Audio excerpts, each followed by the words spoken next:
So for the people that have kind of seen my videos, you know that I've been kind of getting into Battletech.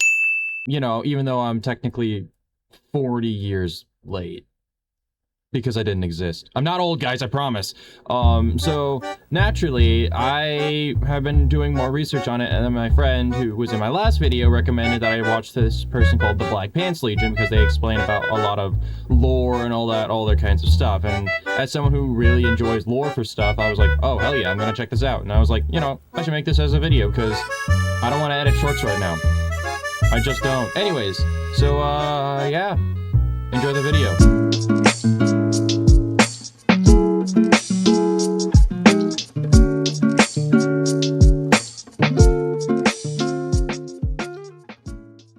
Okay, so I may or may not have started the video, and I didn't realize that my audio wasn't recording on OBS because my friend Ghost is still fucking with my settings, and I still don't know everything that got changed. Yeah, it's totally her fault, guys. Anyways, but I'm just gonna, I only saw like the first 2 minutes. The rest I'm seeing completely blind, and there's 43 minutes worth of content. I think I'll be okay.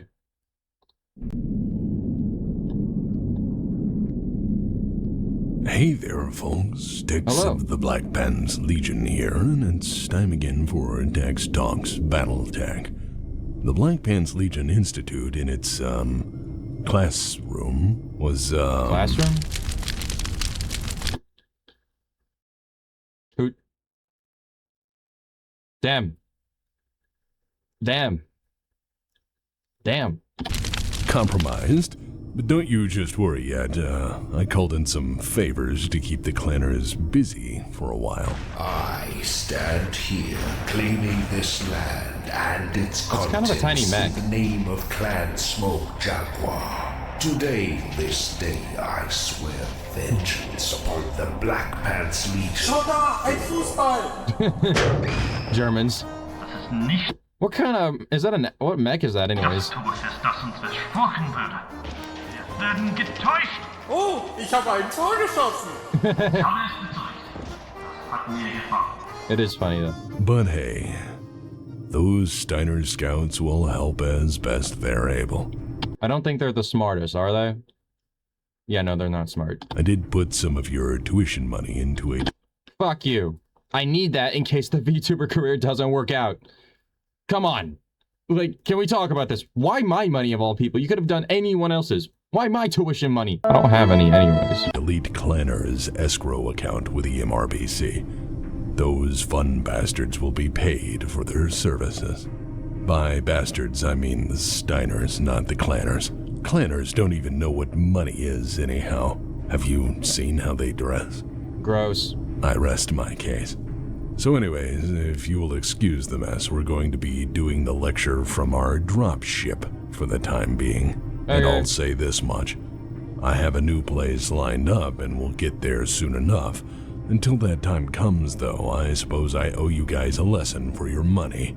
After the marathon that was our two-parter on the Ameri-Civil War and the subsequent collapse of Star... Which my friend actually sent me that video, but because I didn't want to watch that one right now, because I'm pretty sure it's over an hour long, and this one's only 40 minutes. 43 technically. Also, it talks about the Blackjack. It's the Blackjack. I have to watch a video on the Blackjack. League, we are again returning to the meat and potatoes of our lesson plan. Yum. The I love hardware potatoes. that makes the world go round. Max. Stompy, murder, robots. Woo! This lesson is hopefully going to be a little shorter than the last, so my editors don't lose their damn mind. Well, more than normal, anyways. Here we go. Projector, Here we go! please. Tex took an actual vacation. Like, he stopped working for several days. Holy shit, we did it! I want to take a vacation, but I'm not at that point yet. Once I actually get an actual following, I'll take a vacation. For now, it's grind time. Making videos every single day. That's the wrong slide. Also, I even ate hot dogs! The good ones! Store-bought! Okay, did you eat the ballpark hot dogs? Those ones are great. All the ones are... There's other ones that are meh. And then those off-brand Kroger ones, they're just shit. Also, I need water. I am thirsty. I'm Darsty. Cool. Okay, back to work. So the wrong slide. Quality shit. A clan snack cobra production. Snack. Post, but also the wrong slide. Oh, fuck it. I think I got one of my old lectures on tape. This time around, we're gonna talk about the Blackjack. Yay! Yay! Oh.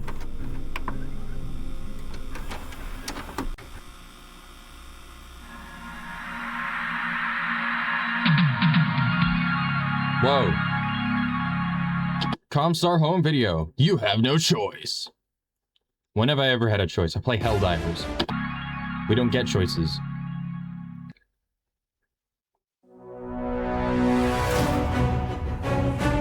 Ooh.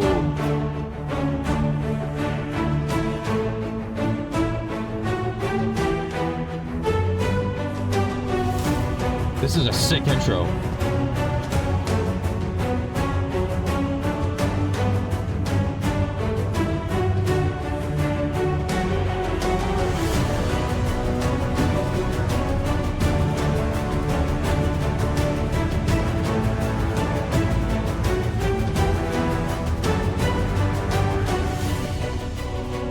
Howdy, folks. Tanks of the Black Pants Legion here. And Hello. here we are again on Tanks Talks Battletech. This is episode 9, so this is old. GM's okayest product. Oh yeah, General Motors, right? I remember General Motors, I'm pretty sure. Which is just cool to think about. Preamble. So of all things, why the Blackjack? Well, because this one guy in the Legion won't shut up about it. Ever. I check my private messages, Professor texts, where's the Blackjack? I check my Comstar channel comments, text, where's the Blackjack? I look at the polls, text, Bro, have my mind for real. Only I would be too nervous to do that. So thank you, whoever did that, for making him talk about the Blackjack, because the Blackjack is goated. where's the Blackjack? I played D&D with him. He goes, text, this is actually Pathfinder. In short, he's been a pain in my ass. So here's the Blackjack. Yay. Buckle up, because it's time to make some people mad. Oh. That's sweet, sweet government money. The Blackjack was designed by General Motors, which means I suppose we need to cover that association in some historical detail. This may seem only tangentially related, but I promise to tie this all together in the end. You say that. As far as my 31st century sources allow, I can say with some confidence that General Motors has been a household name since the early 20th century. Believe it or not, the industrial behemoth that became General Motors started as a pre-spaceflight Terran corporation, with a focus on ground vehicles of all things. Okay, is this just Battletech lore, or is this actually General Motors' backstory? That's what I want to know. I'm curious, because that would be that's interesting, because I know General Motors actually exists, but you know. Wait, does it actually? I don't know anymore. I would assume it does. It does, right? Yeah, it does. Which, with their continued success, soon encompassed many other products in both military and civilian markets. Some of these products were damn impressive and are still celebrated as historically important innovations in the history of ground conveyance by historians and collectors alike. I have a friend who would really love those kind of cars. Some were, unfortunately, not as celebrated. Ew. I don't like the yellow on that. That one's kind of cool. Yeah. That one, no. Trends in personal conveyance aside, General Motors was a successful megacorporation with a long-established history of meeting ever-changing market demands. The biggest single historical contribution this Terran corporation ever made was way back in 2020 with the perfection of the commercially viable self-sustaining fusion reactor. They actually did that? Or is that like Battletech lore? I don't know. Then again, 2020 is when COVID hit and everything kind of shut down, so... You know. Who knows? By 2021, their engineering patents had been filed and reliable fusion power plants were swiftly put into serial production. Ooh. General Motors has since, with their efficient industrial base and vast engineering expertise, managed to maintain profit margin and market share through periodic interstellar economic uncertainty, market fluctuations, international crises, and even managed to outlast many Terran and extrasolar governments. Whoa. By the 26th century, through its tenacity, sound business practices, engineering know-how, and embracing occasional batshit ideas, General Motors was the largest producer of civilian and military vehicles in the inner sphere. Good for them. Good for them. If they make mechs, I'm going to be really happy. General Motors, you have a big responsibility on your hands. Make the Blackjack so... Oh wait, no, I'll be dead by the time they do that. God damn it. By the latter half of the 26th century, they were the single largest defense contractor and parts supplier to the armed forces of the Federated Suns. Wow. In 2612, they designed and built the Marauder. Oh, I've heard of that one. Which became an instant hit because, well, look at the goddamn thing. It's big. Big boy. Is that assault class or heavy class? I don't remember. It was an instant classic at 75 tons of happy murder that was, in its own era, light years ahead of contemporary designs. It's a versatile weapons platform that is still in common use today in numerous makes and models because plainly it's a beautiful balance of guns, armor, mobility, and most importantly, character. In its own time, though, it was so awe-inspiring as a product that it became the absolute favorite mech of the SLDF's elite gunslinger program. Gunslinger. And the graduates of that program I've covered elsewhere. I am not watching that right now. So General Motors, after riding these sweet cocaine-fueled high of developing and fielding so many very useful products in civilian and military circles, could seemingly do no wrong. Right. They designed and manufactured some of the best products on the market, from family sedans to murder machines. Now that is progression, in my opinion. That is great progression. Let's build more murder machines, please. They had an enormous portion of the market share. They had healthy profits. They had some of the best engineers in the inner sphere and a long-established line of desirable products. This was GM's golden age, riding the coattails of Star League's success and making a goddamn big bankroll in the process. Hell yeah. But as we've established, sometimes a company makes a bad judgment call. Whoa, you better not be implying what I think you're implying. Sometimes they make mistakes. By 2757, 4 short years after Stefan Amaris first met Richard Cameron, in the declining years of Star League, GM introduced a new product, the Blackjack. Yeah! The reason I frame the product in this timeline is I need you to try to understand the world that the Blackjack was introduced to, and why a specialized mech such as it was necessary. While this time had been a golden age for Star League, it was quickly waning. These were the dark, uncertain times directly leading. So the Blackjack's gotta be old. Like, that's like really old. Wow. I'm impressed. Up to the Amaris coup, after all.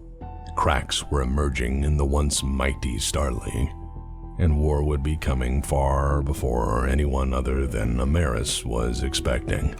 With noted rising problems in the periphery, and the threat of armed insurrection a growing concern for Star League, GM saw money to be made in a mech geared toward counterinsurgency operations.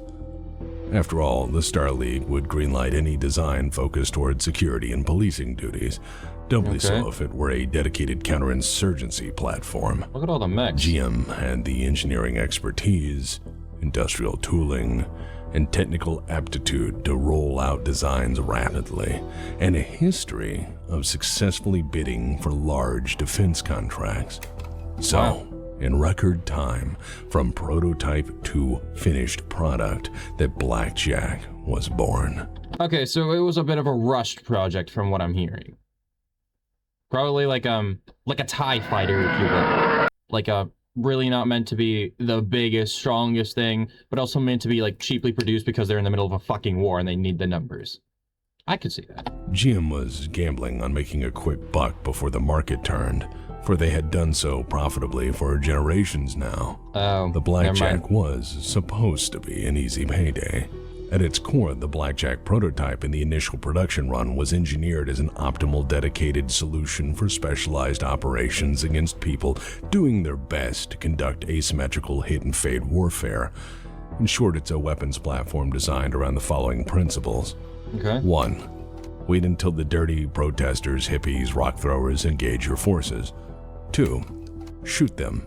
3. Keep shooting until backup arrives. That seems like a very valid plan. Shoot shit until it stops moving. Once again, that sounds like Helldivers. 4. Claim victory. 5. Beers? Beer. Let's be honest here. This thing was designed to tread upon No, curb the Irby! We all love our Irbies. on the freedoms in the periphery. And for its intended purpose, the initial production run was well built for the task at hand. The initial production model was armed with a pair of GM brand Flashpoint flamethrowers because you can't resist your lawful rulers if you're on fire. The initial model also boasted a 225 VOX power plant, which at 45 tons made the design fairly nimble, all the better to chase down the bad guys. Overall, the design was easy to deploy and used common enough weapons to require very little training time and reasonable maintenance expectations. As built, the initial production model of the Blackjack was designed to deploy quickly, brutally curb stomp the insurgents, and then leave. But sadly, it didn't quite meet the expectations of Starlight. There were problems, you see. What when problems? production started, there were, shall we say, perceived outstanding design issues. Rapid production and prototyping to snag a governmental defense contract sometimes means you have some production irregularities to iron out. They often call these teething troubles, as something built and tested in a controlled environment sometimes doesn't react so well to real-world challenges. War is an unpredictable proving ground that tends to find all sorts of issues you'd never see from the safety of a drawing board. Right. Or a laboratory. Right. Usually a company will do its best to ensure these defects or design challenges, as they call them, are now corrected in the subsequent models. Okay. But for those in the field suffering under malfunctioning equipment, it's seldom reassuring to know the company is, quote, gonna look into it. Early production models of the Blackjack were allegedly known for being shoddily built, either to maximize profits or in a desperate attempt to get the... So they did the Blackjack dirty because they rushed production. Got it. What they should have done is, you know, maybe checked their work? I don't know, maybe that's just a... I don't know why all corpos do that. They just rush everything to spit out profit. That's totally not how real life is. That's totally not, guys. First lot delivered on time as promised to fulfill government contracts. Identified issues at the time were described by evaluators as follows. Firstly, that its Starguard Series 2 armor was a bit on the soft side and sometimes maybe fell off on its own accord. Probably not optimal for battlefield situations where an enemy is quite intent on answering the call of you and what army. It was also alleged that maybe on occasion the Blackjack had a tendency to fall over on its own because of bad foot actuator and footpad design. Oh no. Probably not an intended feature. For historical record By the Blackjack, it falls over like a domino. Though, I have to say these claims were completely unsubstantiated, and I used the word alleged repeatedly throughout the above because saying shoddy, defective, slipshod, and major corporation in the same sentence sounds like a real fast ticket to libel lawsuit. But as history will point out, in the corporate world, bad news travels fast. Even if the facts are murky and the claims unsubstantiated, I hope corporate competitors, of course, made the situation worse by spreading all sorts of rumors concerning the Blackjack, whether true or not. Does the Blackjack give you diabetes? Diabetes? You'd think it'd be something like radiation poisoning, you know, if it's got a nuclear power core, or like lead poisoning, I don't know. Diabetes is a new one. Meanwhile, they were actively advertising their own products. August Independence Study comes just in time for the Phoenix Hawk Black Friday sale. I'm not a fan of the Phoenix Hawk. I say that I'm probably going to get one in my MechWarriors gameplay campaign thing. Is something better built, or at least competently made. War is great business, as you all well know. Swiftly, the Blackjack became an embarrassment over its teething troubles and furthermore the now widespread rumors of its alleged bad build quality, and as such it earned a nasty reputation for being a death trap slapped together for quick cash by a corporation milking the state for that sweet contractor money. Even if the truth wasn't so cut and dry, even if the problems were limited to The Blackjack poisoned my corn dogs? You guys are really mean to this thing. What'd the Blackjack do to you? the initial production run and the prototypes, and even if the problems were later fixed, it now had a stained reputation. Because mechwarriors are often superstitious, and such a reputation became an ill omen. And despite, no doubt, very genuine attempts to correct its perceived deficiencies, the Blackjack served in the SLDF for only a few short years. With enough trouble on their plate and wanting to quickly sweep this problem under the rug, the Star League Defense Force gave Blackjacks away by the score to Terran hegemony militias, or as gratuitous gifts to Star League member states who promptly shelved them for the alleged shitboxes they expected them to be. Some... If they're just given away, I'll take one. Can I have one? I'm not gonna complain, I'm Maxim Mech. Also, it's the Blackjack. Even ended up on the black market, becoming an oddball among mercenary and pirate commands as a cast-off product now working the opposite side of its intended design focus. In the military-industrial complex, they call this full circle. Or irony, if you're in that crowd. By the time production wound down, the initial production run of the BJ-1 Blackjack was now a mech made from corporate compromise to address angry client complaints. And with a dash of design by committee from generals who had no idea what they fucking wanted. But as a result of fixes, enhancements, and aftermarket meddling, the Blackjack 1 was a different creature now, and a great deal less specialized. For starters, it was now clad with newer, better Duralex medium armor. Nice. Throughout That's its the chassis, Blackjack we it know. used simple, cost-effective, off-the-shelf components. Instead of the VOX-225 power plant, the BJ-1 used a downgraded GM-180 power plant, which was cheaper to produce, cheaper to replace, and cheaper to build. It was also an in-house product and therefore a significant monetary savings in tooling design and production cost. Operationally, the Blackjack was now a fire support platform with some at best moderate counterinsurgency capabilities, but it was also now reliable. It was now armed with grade 2 autocannons and 4 medium lasers, but with enough ammunition and heat sinks to ensure a long-term battlefield endurance, or at least win a shootout at the local Waffle House. With proven whip. I should show that to my friend who works at Waffle House. I might laugh at that, even though I don't think they play mechwarriors. With jump jets, the Blackjack 1 was able to reliably relocate between firing positions and then rapidly redeploy to new vantage points. This iteration of the Blackjack was the most common variant by the time of Star League's collapse, and seems to be, at least to my estimation, a compromised design to appeal to house militias, police and security forces, and everywhere else it now served.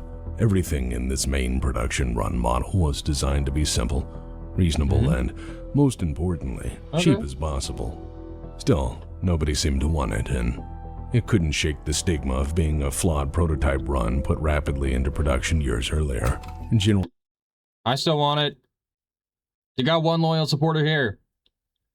In terms, the BJ-1 Blackjack was pretty much what you'd expect for an inner sphere medium mech of that era. No better, no worse.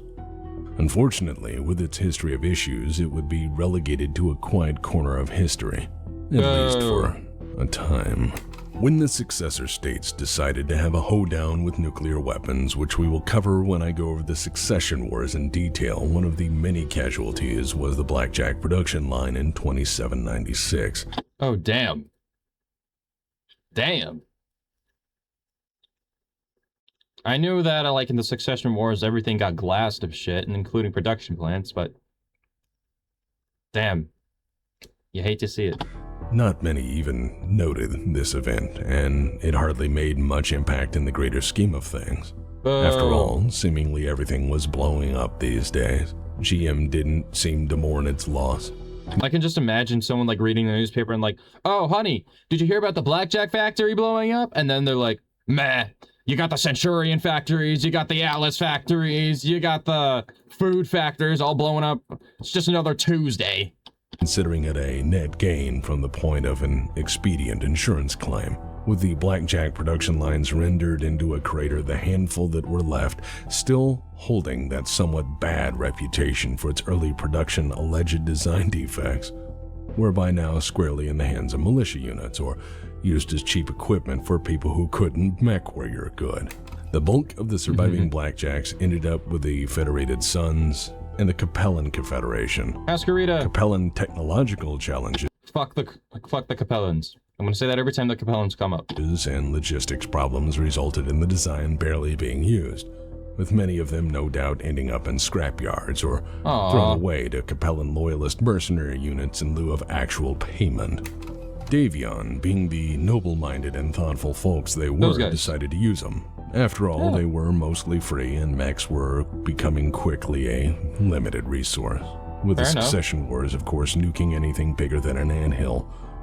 It is of note that Davion technicians discovered that while the prototype series were somewhat flawed, the BJ-1 Blackjack was a very solid mech. Nice. Completely undeserving of its predecessor's perceived shortcomings. Still, it would be a forgettable mech until one fateful day in 3022. No! Is that logo? That's a lot of damage. Fast forward to 3022. I forgot, House Karita, that's the Draconis Combine, right?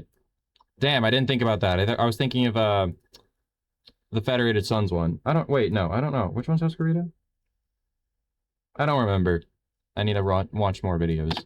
The Third Succession War was in its 156th year. Yeah. Over 150 years of war? Oh my god. I knew the Succession Wars were long, but I didn't think they were that long. I was thinking maybe 30 years at best.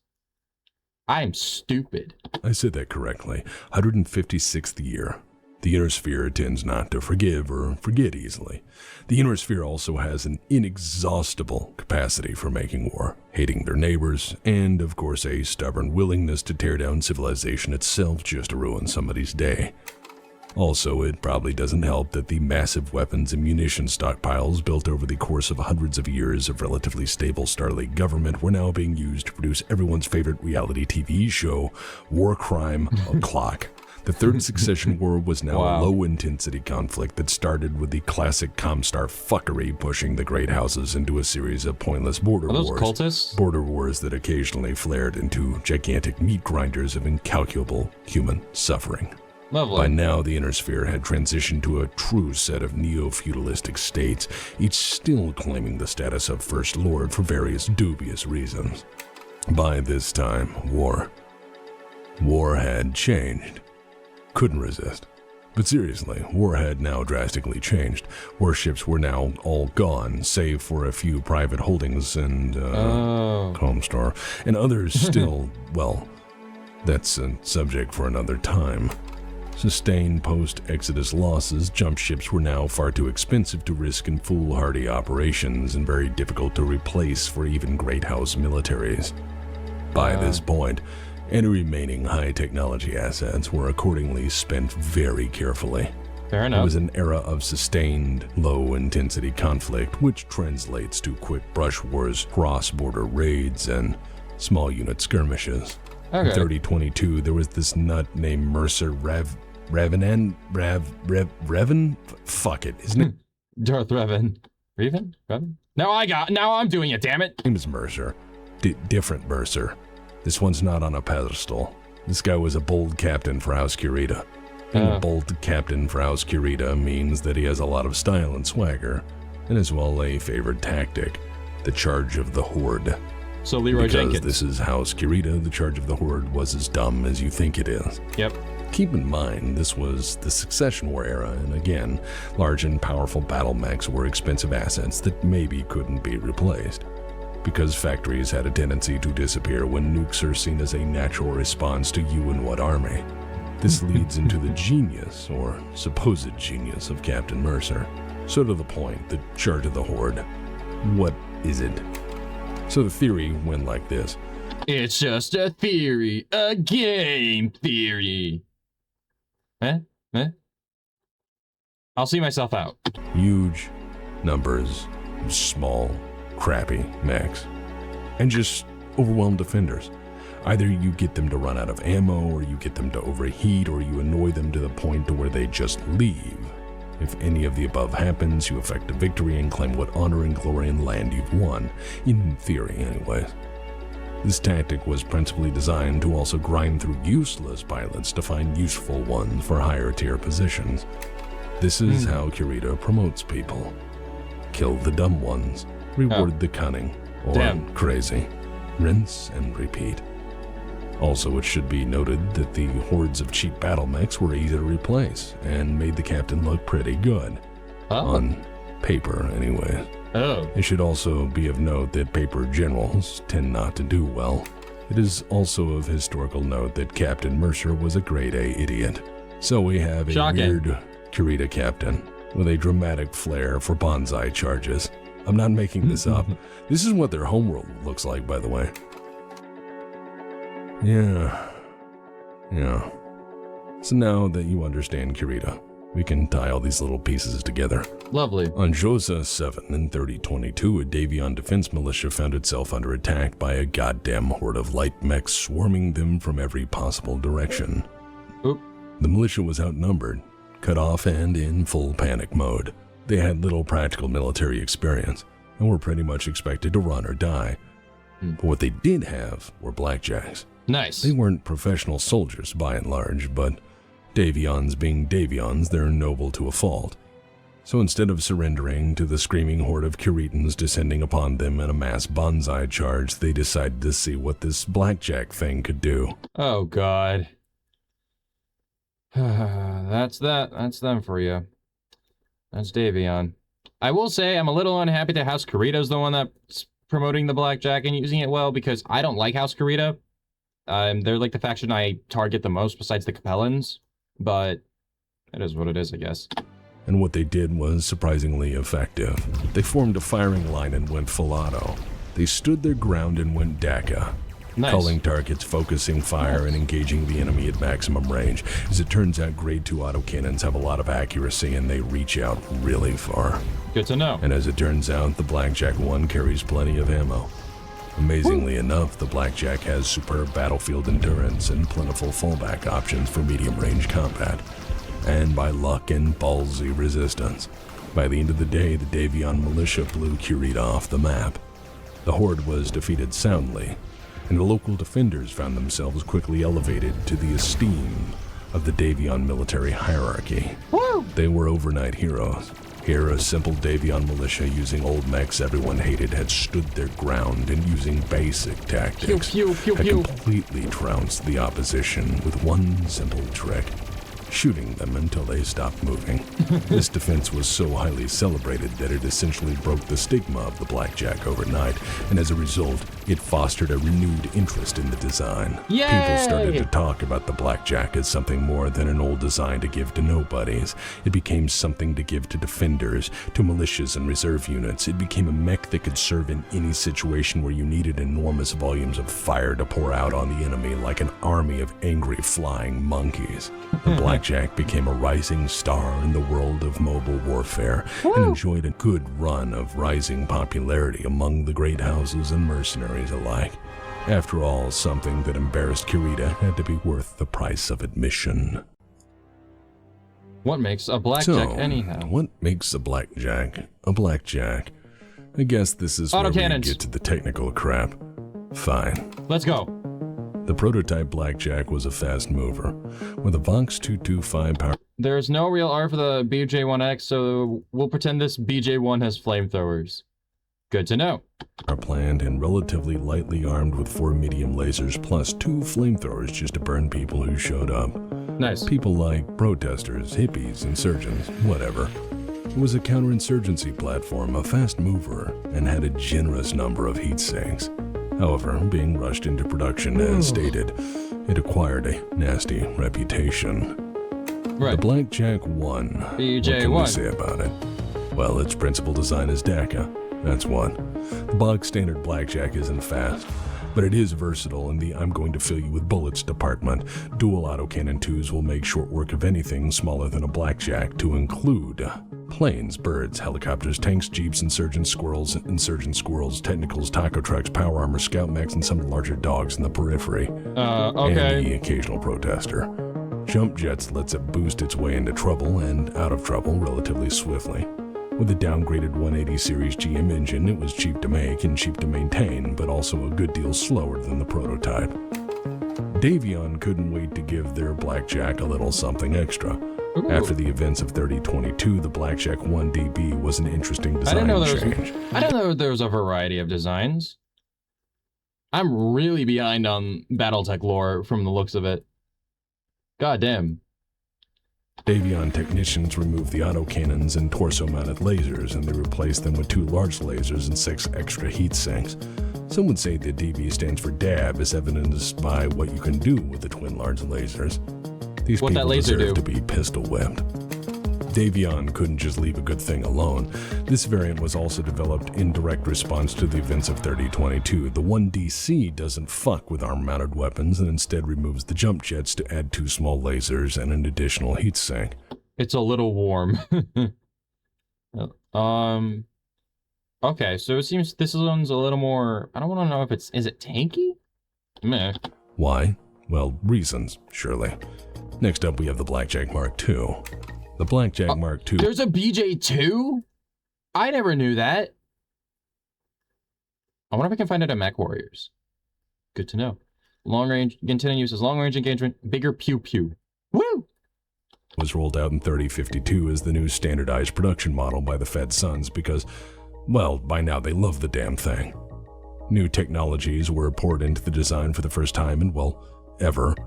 It had 2 ER large lasers instead of autocannons, and replaced all of the medium lasers with Streak SRM2s. It also had double heat sinks. This one was pretty damn expensive to build over the base model, but hey, go big or go fuck yourself. The Mark III came out of the Capellan Confederation. Yes, even the Capellans started to use this damn thing during the... Boo! I was gonna say, it has a BJ3, that's awesome, and then I heard Capellans made it, yeah, fuck you. For Succession War, the Capellans fielded this model with not only PPCs instead of autocannons, but double heat sinks. Okay, I lied. Actually, my Battletech Blackjack in the video game, I modded the shit out of that one. I gave it a PPC, I'm pretty sure. I can, at the end of the video, I'll show the loadout I put on it. They were really used by the St. Ives Compact, which split off during the war because who wants to be a Capellan?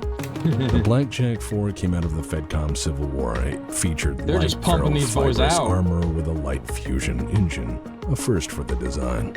Each arm was upgraded with light AC5s and ER medium AC5, lasers. okay. Case was put in to ensure that ammunition explosions didn't turn the damn thing into a fireworks display. It also had a targeting computer, enabling the Blackjack to not only shoot, but shoot accurately. Nice. But wait, there's more. As you can see, people have started to love the damn Blackjack after its difficult early years. House militaries began to show the medium mech some much-needed attention. Woo! But the Omni mech was something altogether new. Oh yes, there's another Blackjack, one built on Omni mech technology, so let's get into that. So by the late 3050s, some interesting things had happened. Firstly, an army of assholes from deep space. Does that fucking thing have a mouth? That is nasty. Ew, don't, no. I'm never one to really criticize mech design because most of them are cool, but that is just ugly. Had crashed into the inner sphere, bringing new technologies. When they got their shit slapped into Timeout Corner at Tukiad in 3052, never forget, the inner sphere used the relative peace in the following years to upgun virtually everything. The great houses knew the peace wouldn't last.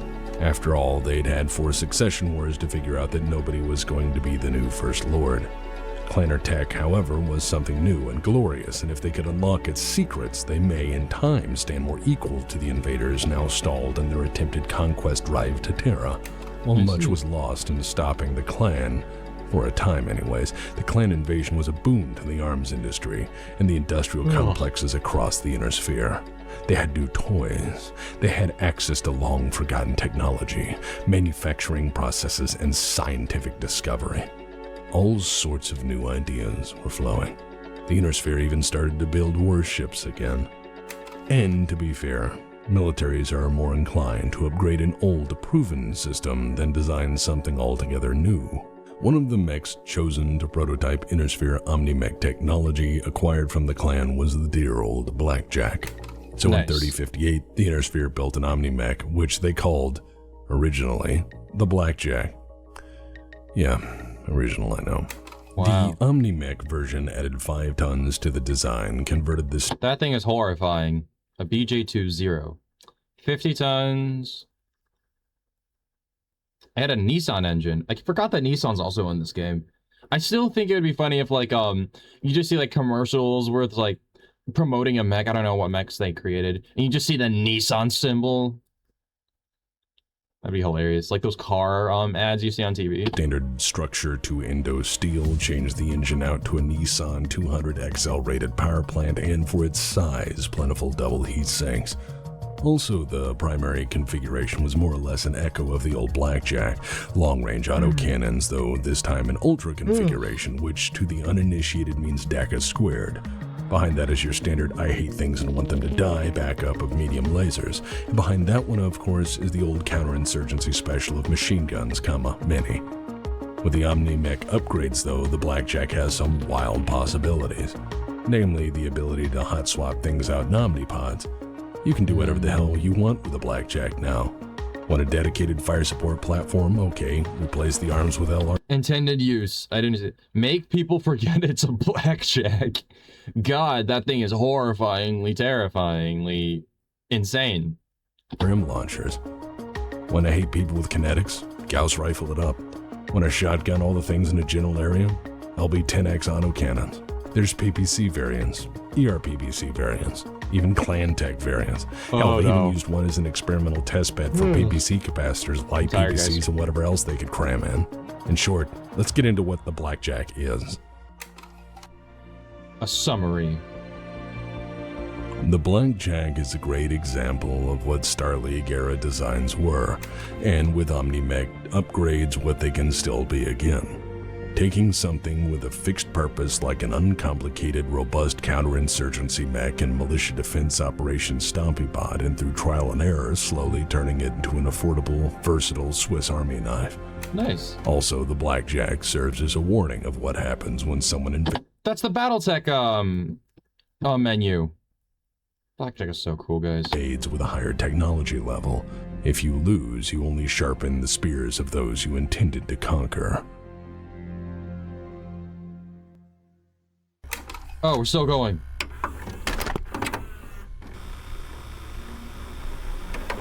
What? Anyways, class dismissed. Yay! There are donuts left in the break room if you want some. Ooh, Or maybe yay. they're not donuts. Maybe they're really sweet bagels. You know what? Hold on. Let me ask. Are these donuts or bagels, Sketch? They're both, somehow. I don't know. The Food. periphery is weird. Hey guys, I found a wallet. What the hell is a squallet? It's a wallet made out of a squirrel, or maybe squirrels. Get off the PA system What? and get back to work, you fucking weirdos. I'm lost in the walls. I'll get him out.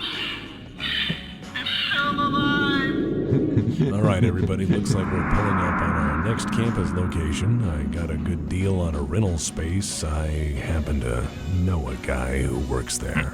Welcome to SS13 Space Station 13. Engine on fire.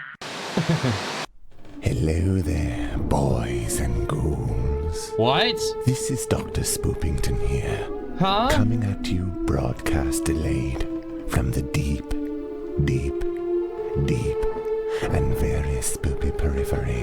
What? Tonight, we're going to put on some of the spoopiest films ever put to celluloid. What? And I'll tell you, they're so scary. Oh, They'll scare your pants right off. That's why mine are missing. So, like I his- am encouraging you all to tune in tonight for our latest spoopy film. the infamous sequel to Night of the Urban Mech. Herbie! Mech 2. The spookening. What's wrong with the It Herbie? has bats, screams, thrills, tunes, and even a little girly toot-or-toot. What's that knocking at the door? Is it an urban mech? Find out tonight. Why are urban mechs scary? Also, is that the hand of Vecna? That's the hand of Vecna, ain't it? Man.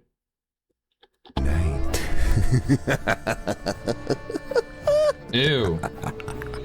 Can I show this on YouTube? Oh, drat. My pizza is here. I need to find money in the couch. This gig doesn't pay well at all. Come on, Mr. Chunk.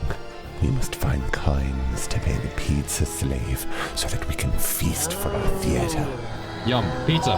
Damn house bills and their fractional currency.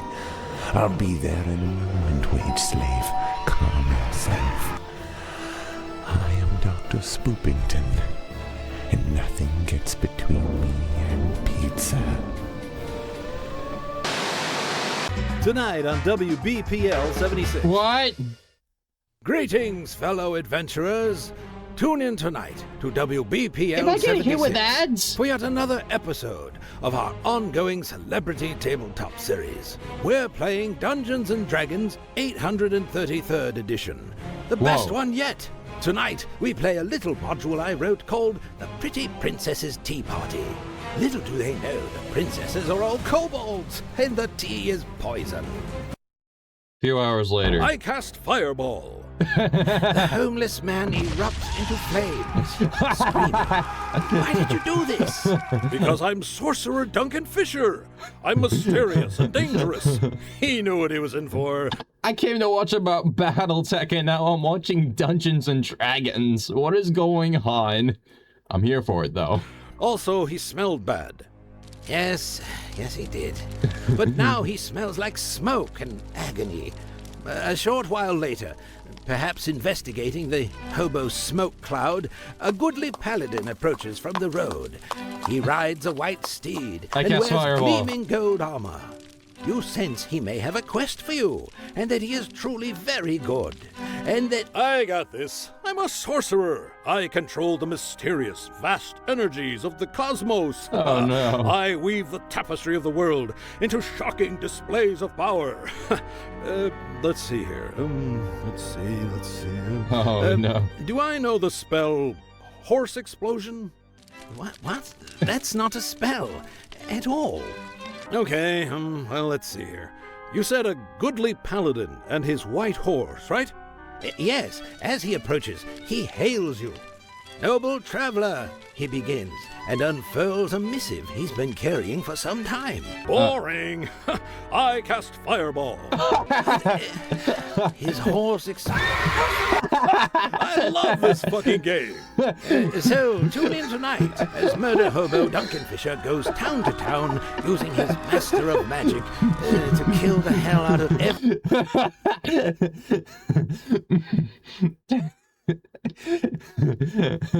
Oh my god.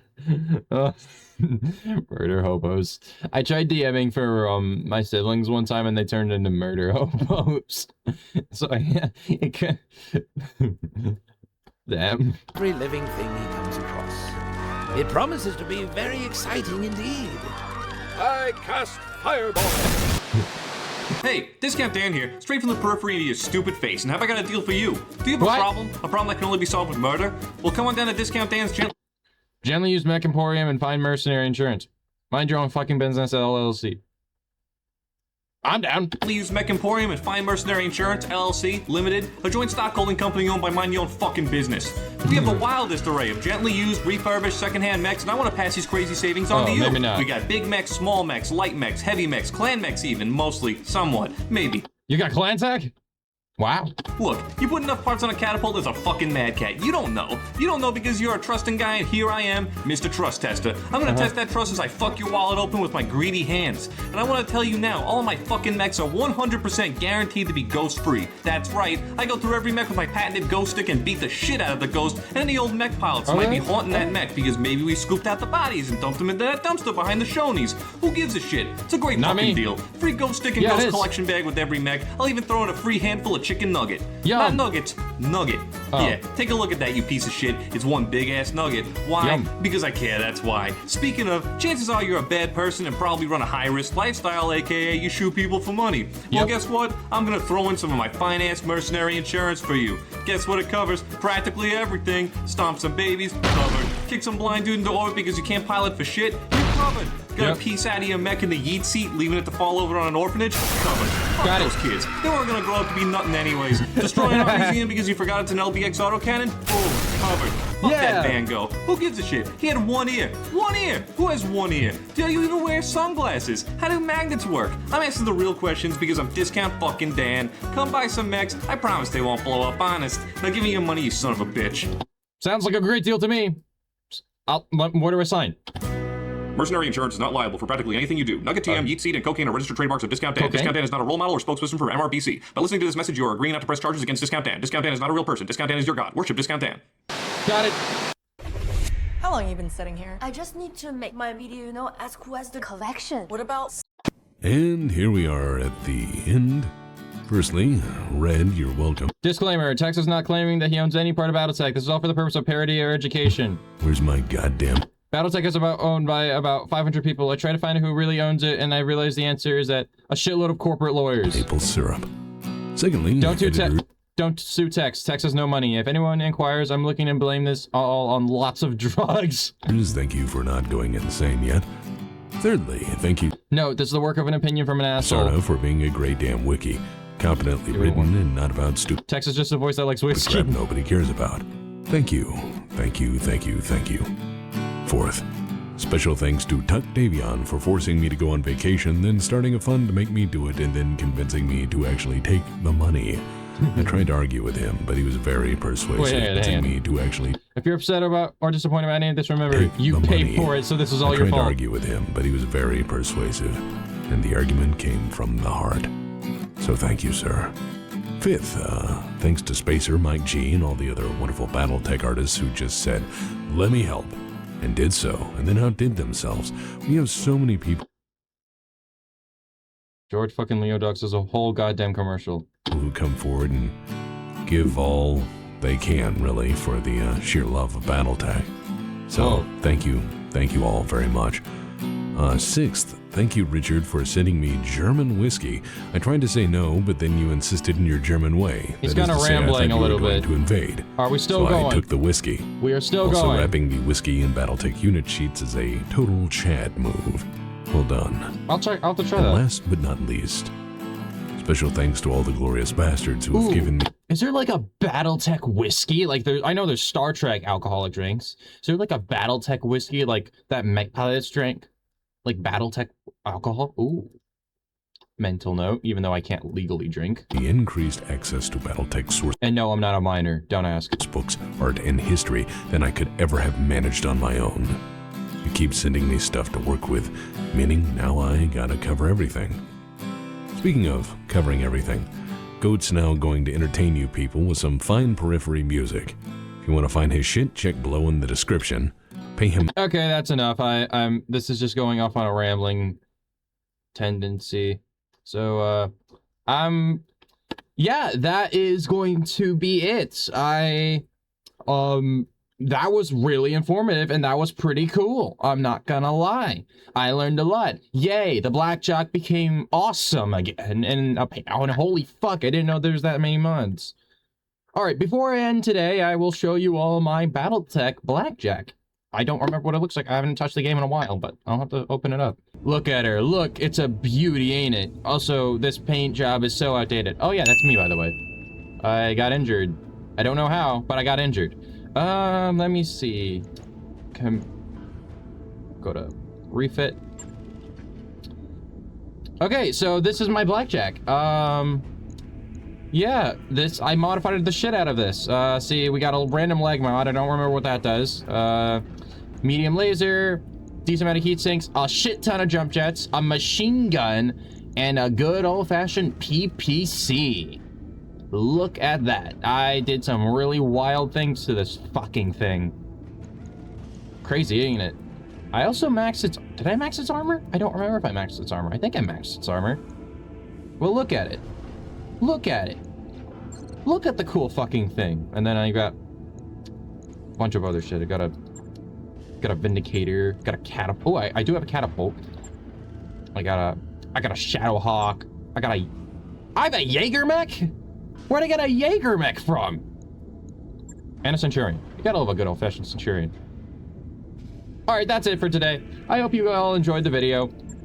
Let me know in the comments below if you want me to continue playing Battletech. I probably will start a new save, though, because this is my old one.